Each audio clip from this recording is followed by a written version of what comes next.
Assalamualaikum everyone, this is Tuba Meman, and in today's video I am going to explain you French Revolution in detail. So first let's see what is revolution. So the word revolution means quick change.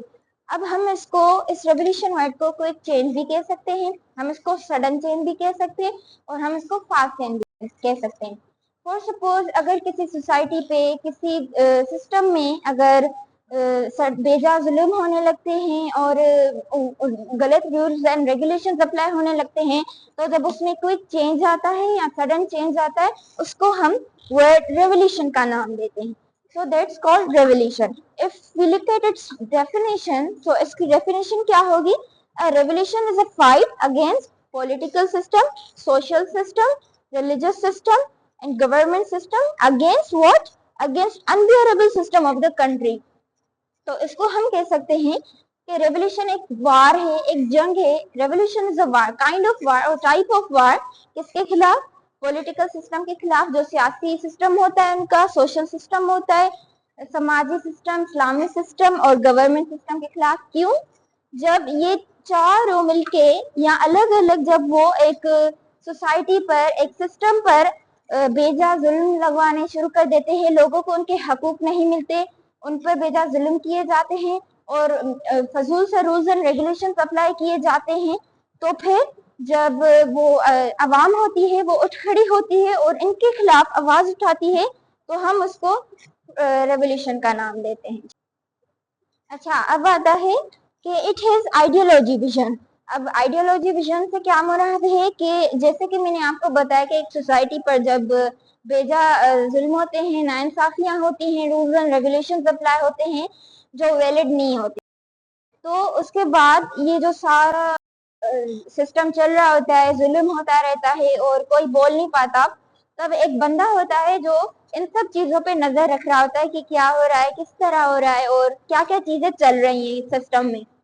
सो वो क्या करता है, वो अब जो आवाम होती है, society के जो लोग होते हैं, उसको करता है कलेक्ट सबको और फिर उनको एक यूनिटी में फॉर्म करता है. यूनिटी में कि उनको इन्फ्लुएंस करता है, उनको बताता है कि भाई आपके साथ जुल्म हो रहा है, ये नाइंसाफियां हैं, that's not right, that's not fair, और क्या सही है, व्हाट्स राइट और व्हाट्स रॉन्ग. तो वो सबको बताता रहता है और फिर वो एक यूनिटी कायम करते हैं. अब यूनिटी कायम करने के बाद वो सारे इस सिस्टम के खिलाफ, गवर्नमेंट के खिलाफ स्टैंड लेते हैं, आवाज उठाते हैं.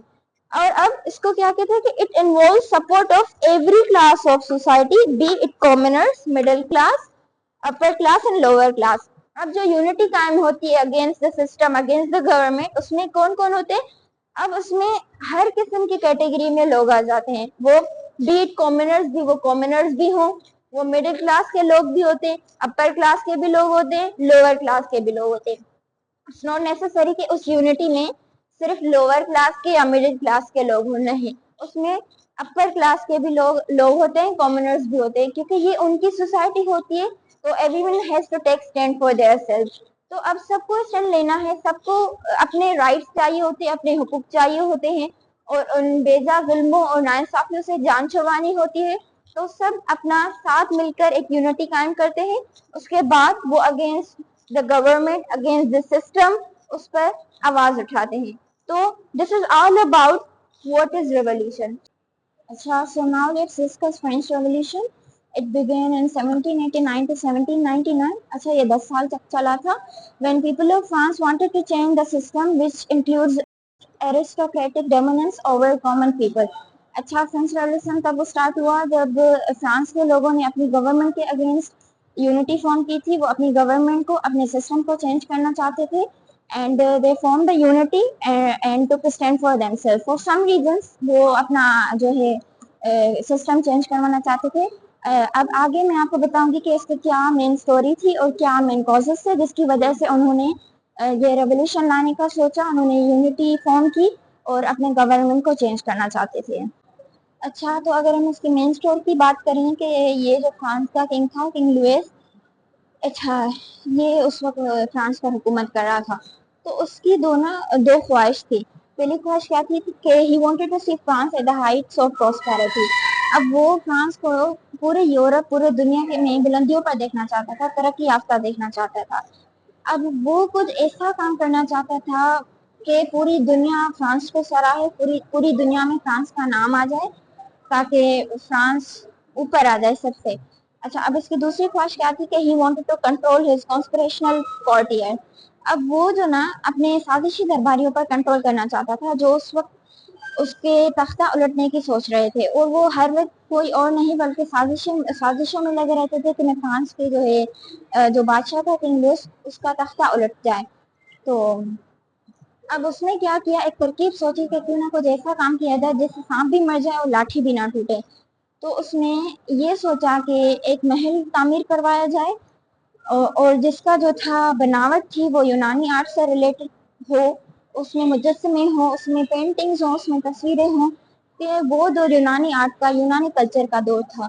اچھا, پھر اس نے 1661 میں محل تعمیر کروانا شروع کیا جس میں تقریباً 15,000 سے جو زائد مزدور تھے انہوں نے کام کیا اور انہوں نے 700 کمروں کا ایک عالیشان محل بنا دیا. اچھا, اب اس میں بادشاہ نے قیمتی پتھروں سے لے کر سونا چاندی تک کے مجسمے بنوائے اور ہر محل کے کونے کونے میں ان کو رکھوایا, سجایا, اور محل کی یہاں تک کہ چھتوں سے لے کر دیواروں تک بھی قیمتی پینٹنگ سے سجائے گئے تھے اور قیمتی آرٹس جو تھے ان سے بنایا گیا تھا. پورا محل بلکہ سجایا گیا تھا, اور یہاں تک کہ 2,000 سے زائد فوارے لگائے گئے تھے, 7,000 سے زیادہ پودے لگائے گئے تھے. اچھا, تو اس نے کیا کیا, محل کو اتنا سجا دیا اندر سے اس کو باہر کو, مطلب پورا اسٹرکچر اس کا اتنا یونانی آرٹ سے بھر دیا کہ جو باہر سے بڑے بڑے لوگ آتے تھے وہ اس محل کو دیکھ کر حیران رہ جاتے تھے, شوق ہو جاتے تھے کہ اتنا یونیک محل بن چکا ہے یہ. اور وہ اس کے بعد بادشاہ کو سراہتے تھے کہ اتنا اچھا محل آپ نے بنوا لیا ہے, اس کی بناوٹ اتنی خوبصورت کر دی ہے. تو اور پھر بڑے لوگ کیا کرتے تھے, وہ اپنے کنٹریز میں جا کر اس محل کی نقلیں بنواتے تھے تاکہ کسی طرح ہم وہ محل اس کی نقلیں جو ہے بنا سکے اپنے کنٹریز میں. تو بادشاہ کی یہ خواہش تو پوری ہو گئی کہ فرانس کا نام پوری دنیا میں مشہور ہو جائے, یورپ میں مشہور ہو جائے, میرا نام ہو, فرانس کا نام ہو. تو وہ تو بادشاہ کی خواہش پوری ہو گئی. اب جو اس کی دوسری خواہش تھی کہ جو درباری تھے, سازشی درباری, ان کو کنٹرول کرنا, اس نے بادشاہ نے پھر کیا کیا کہ ان درباریوں کو حکم دیا کہ آپ آ کے اس محل میں رہیں. اچھا, اب محل میں 20,000 تعداد لوگوں کی رہنے کی جگہ تھی, تو اس نے وہ جو درباری تھے ان کی تعداد 10,000 تھی, تو وہ تو اس محل میں آرام سے رہ سکتے تھے. تو پھر وہ درباریوں نے کیا کیا کہ اس کو بادشاہ کے حکم کے مطابق وہ آ کر رہنے لگے محل میں. پھر بادشاہ نے کیا کیا کہ بادشاہ نے ان کو اتنی چیزوں میں مصروف کر دیا. کن چیزوں میں مصروف کر دیا؟ پارٹیز میں ان کو مصروف کر دیا, شکار کرنے میں مصروف کر دیا, اور دوسرے کئی کھیلوں میں ان کو مصروف کر دیا کہ ان کو سازشی درباریوں کو سازش کرنے کا موقع ہی نہ ملتا اور وقت ہی نہ ملتا کہ وہ بادشاہ کے خلاف کچھ سوچ سکیں, کچھ سازش کر سکیں. اب ان کی عیاشیاں جو تھی وہ بڑھتی جا رہی تھی مسلسل, کنٹینیوسلی ان کی بڑھتی جا رہی تھی, یہ اخراجات بڑھتے جا رہے تھے. اور بات یہ تھی کہ ان کے یہ جو اخراجات تھے, عیاشیوں کا خرچ تھا, وہ ان کے اپنے پیسوں سے نہیں تھا, وہ خود ایک روپیہ بھی خرچ نہیں کرتے تھے اپنے اوپر. یہ جو سارا خرچہ محل کی بناوٹ سے لے کر ان کے جو اخراجات اور عیاشیوں تک کا تھا, یہ سارا خرچہ جاتا تھا محل کے خزانے سے. اب یوں ہوا کہ جو ان کی خواہشات اور اخراجات تھے وہ تو مسلسل جاری رہیں, تو ایک نہ ایک دن تو محل کا خزانہ ختم ہونا تھا, کم ہونا تھا. تو یہی ہوا کہ ان کا خزانہ, جو محل کا خزانہ تھا, وہ ختم ہو گیا, کم ہو گیا بالکل. تو پھر بادشاہ نے اپنے اخراجات اور عیاشیاں جاری رکھنے کے لیے کیا کیا کہ دوسرے ملکوں سے جو تھا وہ قرضہ لینا شروع کر دیا. اب وہ تو اپنی زندگی بہت ٹھاٹ باٹ سے گزار رہے تھے, لیکن جو اکنامک کرائسس جن کو فیس کرنا پڑا وہ تھے کامنرز. اب کامنرز پر بہت سے اکنامک کرائسس آ چکے تھے, ان کے پاس پہننے کے لیے کچھ اچھا نہیں تھا, کھانے کے لیے کچھ اچھا نہیں تھا, اور پیسے تک نہیں تھے ان کے پاس. اور ان پر اتنی ٹیکسز لگائے گئے تھے, اتنے ٹیکسز کہ ہر چھوٹی سے بڑی چیز تک ان کو ٹیکسز دینے پڑتے تھے. ان کی عیاشی اور اخراجات خمیازہ کن کو بھگتنا پڑا؟ کامنرز کو بھگتنا پڑا. اور اوپر سے یہ بات تھی کہ جو کنگ لوئس نے پھر کیا کیا کہ he sent army forces, ammunition, money and food to help America during American Revolution. اب یہ تو فرانس चल रहा था अपने क्राइसिस में, जो कॉमनर्स थे उनको फेस करना पड़ रहा था क्राइसिस। बट दूसरी तरफ क्या था कि जो किंग थे उसने फिर क्या किया, जो है अमेरिकन रेवोल्यूशन उस वक्त हो रहा था, तो उनको उसने माली इमदाद भेजी, खाना भेजा, आर्मी फोर्सेस भेजी और असलहा भेजा, जबकि उनके अपने कंट्री में बहुत से वो थे, क्राइसिस थे। तो अवाम को ये बात बुरी लग गई और नाकाबिले बर्दाश्त हुई कि भाई जब हमें ज़रूरत है, हमारे अपने लोगों को ज़रूरत है कि हमारे पास कुछ अच्छा पहनने के लिए नहीं है, खाने के लिए नहीं है, हम इतने इकोनॉमिक क्राइसिस से गुजर रहे हैं, तो हमारी मदद क्यों नहीं की जा रही, हमारा साथ क्यों नहीं दिया जा रहा, बल्कि हमें छोड़कर जो किंग है he is helping someone else, वो किसी और की हेल्प कर रहे हैं, उनके रेवोल्यूशन में अमेरिका की हेल्प कर रहे हैं। अब ये बात थी कि ये बात तो सरासर गलत थी कि आप पहले अपने कंट्री को देखें ना कि उनकी क्या ज़रूरियात है, वो कितने क्राइसिस में चल रहे हैं, उनको अपने राइट्स नहीं मिल रहे हैं, उन पर इतने टैक्सेस अप्लाई किए गए हैं कि उनका रहना माहौल हो चुका है। तो ये बात कॉमनर्स को बहुत बुरी लगी थी और फिर उन्होंने क्या किया, उन्होंने against the government, against the system और अगेंस्ट द किंग एक यूनिटी फॉर्म की। क्यों? क्योंकि उनको रेवोल्यूशन चाहिए था, बिकॉज उनको अपने राइट्स नहीं मिल रहे थे और इतने टैक्सेस लगा दिए गए थे कि सारा जो उनका सैलरी थी, उनका पैसा था, उनका जो माली अमदाद था वो टैक्सेस में जा रहा था। तो ये वजह थी, ये मेन स्टोरी थी एक रेवोल्यूशन की कि क्यों जो है फ्रांस की आवाम वो चाहती थी रेवोल्यूशन के, रेवोल्यूशन हो, सिस्टम चेंज हो, गवर्नमेंट चेंज हो।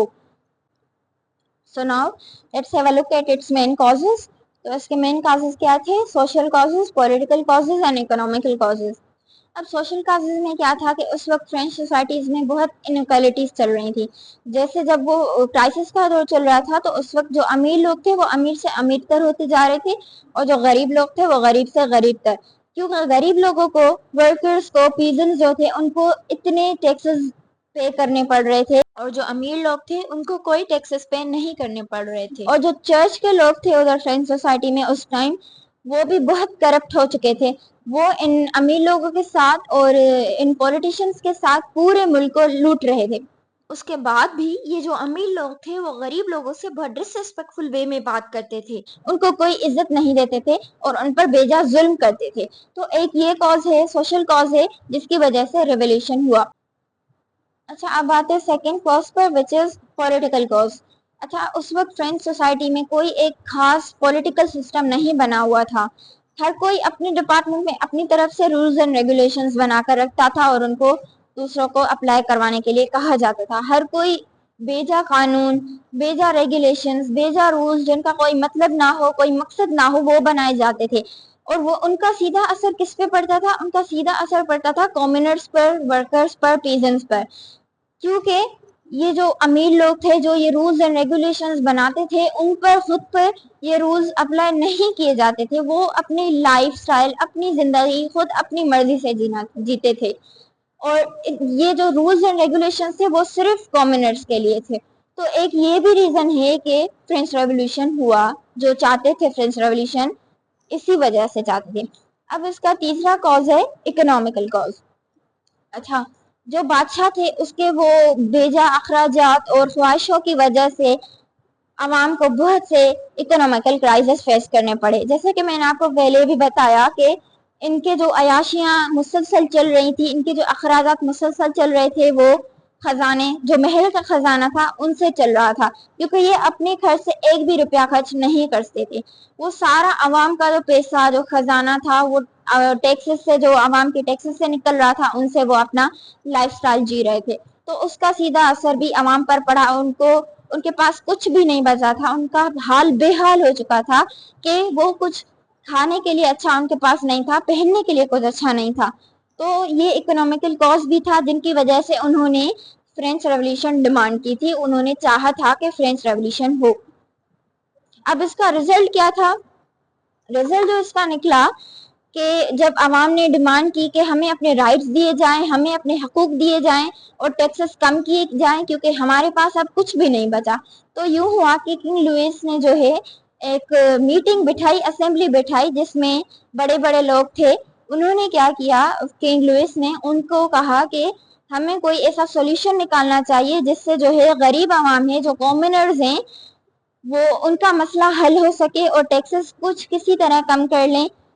تو جو بڑے لوگ تھے، گورنمنٹ کی جو پولیٹیشینز تھے، ان سب نے انکار کر دیا اس بات سے کہ نہیں، ہم کامنرز کی ہیلپ نہیں کریں گے، ہمیں اپنا دیکھنا ہے، اب ہم اپنی لائف اچھے سے گزار رہے ہیں، باقیوں سے، کامنرز سے، پھر چاہے ورکرز ہوں، اپر مڈل کلاس کے لوگ ہوں یا لوور کلاس کے لوگ ہوں، ان سے ہمیں کوئی لینا دینا ہی نہیں ہے. ان کو جو کرنا ہے کرے، ہم ان کا ساتھ نہیں دیں گے، ہم ان کی ہیلپ نہیں کریں گے. اس کے بعد کیا ہوا کہ عوام کو جو ہے نا یہ بات ناقابل برداشت ہوئی کہ ایک ہمارے ٹیکسز سے آپ اتنی اچھی لائف سٹائل گزار رہے ہیں اور ہمیں اتنا آپ نے کنگلا کر دیا ہے، ہمارے پاس کچھ بھی نہیں بچا ہے. ان کے پاس واقعی کچھ نہیں بچا تھا. تو عوام اس بات پہ غصہ ہو گئی اور انہوں نے کیا کیا، انہوں نے ڈیمانڈ کی الیکشن، کہ بھائی آپ الیکشن کروائیں، اس کے بعد جس کے حق میں فیصلہ ہوگا وہی ہوگا. ٹھیک ہے، پھر الیکشن کی بات پر سب نے اگری کیا اور پھر الیکشن ہوئی. اب الیکشن میں کیا ہوا کہ 90% ووٹس جو تھے وہ کامنرز کو گئے، عوام کو گئے، اور جو 10% ووٹس تھے وہ گئے گورنمنٹ کو، پولیٹیشینز کو، کنگ کوئنز کو جو تھے. ٹھیک ہے، اب یہ ہوا کہ جب وہ عوام کے پاس زیادہ ووٹس ہو گئے تو وہ جیت گئی.